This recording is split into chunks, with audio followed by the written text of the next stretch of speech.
The C word, a euphemism, so taboo that some of us can't bring ourselves to say cancer. Feared, faced bravely, the root of so much suffering and sorrow.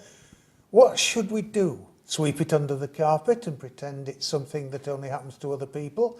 Or take positive steps to fight it? Well, let's take the latter. One such organisation pledged to fight the fight is the locally based Laura Crane Youth Cancer Trust. Let's find out more about them as we're joined by Helen Mervill, and also who is a childhood friend of Laura Crane, I should have said, and Jacob Simpson, who was 17 when he was diagnosed with Ewing's sarcoma. But first of all, Helen, if I can come to you, how much of an issue is cancer with a young person these days? Well, first of all, I'd just like to say thank you for allowing Jacob and I to join you today.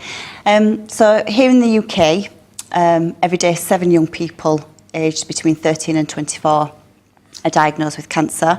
We know there's around 200 young people, new cases of cancer in young people in the Yorkshire region every year. So it's significant, and obviously when I'm talking about statistics and figures, I'm talking about every time I'm talking about a young person's life. Yeah, it's a life, not a figure. Absolutely. Yeah. So we do need to do all we can to prevent it in the future and to support young people that are affected now. Really good. So what does the Cancer Trust do to support young people? So we have two areas of focus. The first is research. So we fund research, both medical and social research, into cancers affecting 13 to 24-year-olds.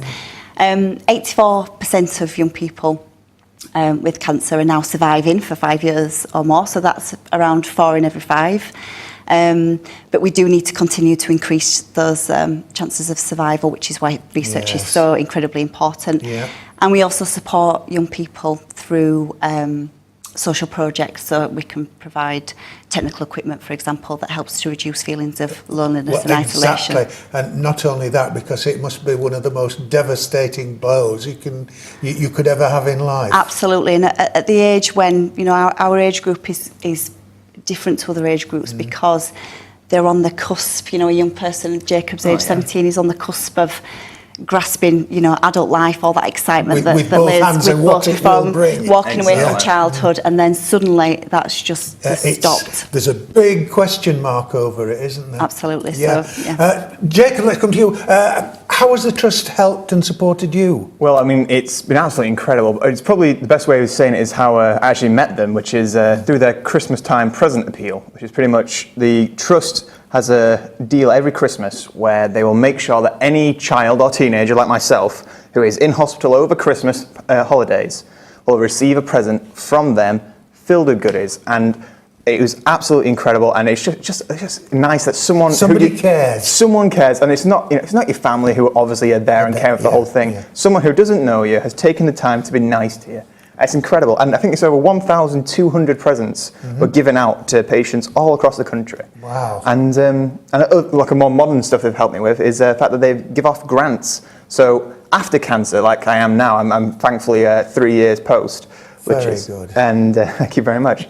And now they've offered me a grant to help me further my life afterwards. So I'm doing film and television at university, and so then why did I actually think you were? I know, and never I did it. And with the money they've helped me, it's actually helped me to create my own shows and, you know, create things that have furthered my future career, which is absolutely incredible. That's not all you're doing, because you've become an ambassador for the charity, haven't you? What does that role entail? Well, the ambassador pretty much as a role is that I show what the charity can do for patients who are like me. So I've eventually come up and I was on the radio with them. I've helped promote what their charities do for people in my position. And I've also hosted shows for them. We had a showcase in the Huddersfield Town Hall. It was absolutely incredible. And I helped host that. And pretty much it's a case of people can look on the website, see pictures of me when I was ill, when I was in my worst place possible, and they can see me now as an ambassador, and they can show what the charity has helped me become after cancer. I must say your tenacity to grasp life is an example to anyone. Well, thank you very much. I appreciate that. But Helen, are we really getting anywhere though? The Laura Crane Youth Cancer Trust was founded just over 20 years ago, wasn't it? And there are other worldwide organisations doing similar things, yet I don't hear too much about cancer being eradicated. But the fight goes on, I know. So why is it so slow? Well, there has been lots of changes. So, as you say, the charity's over 20 years old now, and there's been vast changes. During that time, I've seen a lot of those changes in both treatments and the way that young cancer patients are supported when they're going through treatments. Statistically, I don't like talking about statistics, but even in just the last decade, mortality rates have reduced significantly by over a quarter, which is fantastic. Just recently, just this month, we've had new research published that offers new hope to tumour patients, and that hopefully will be rolled out for other cancers. Who was Laura?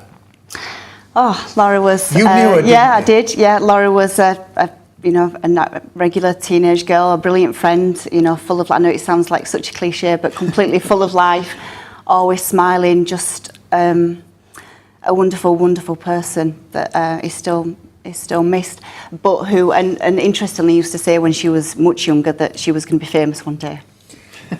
And her name's known nationally, and is helping lots of young patients. If anything else, she got a wish, didn't she? Yeah. It's nice. It's nice for me to be able to work in her name, definitely, and for her name and her work to make a difference to wonderful people like Jacob. My thanks to you, but Jacob, before we go, come on, you're a radio and TV presenter. Look at the camera and tell us what we should do. When it comes to this charity, I think everyone needs to join the fight. I think it is an incredible thing where there are so many opportunities that people can help out this charity. I think it's a case of if you're around the area, you can help the fight and make lives different for young cancer patients all over the country. My thanks to Helen Mervill and to Jacob Simpson, production manager Carl Warwick with Barry Davenport, for making it easy for me to make Weekly Wind-Up look good, and especially to you for watching. This is Dave Hodgson for KLTV. Goodbye.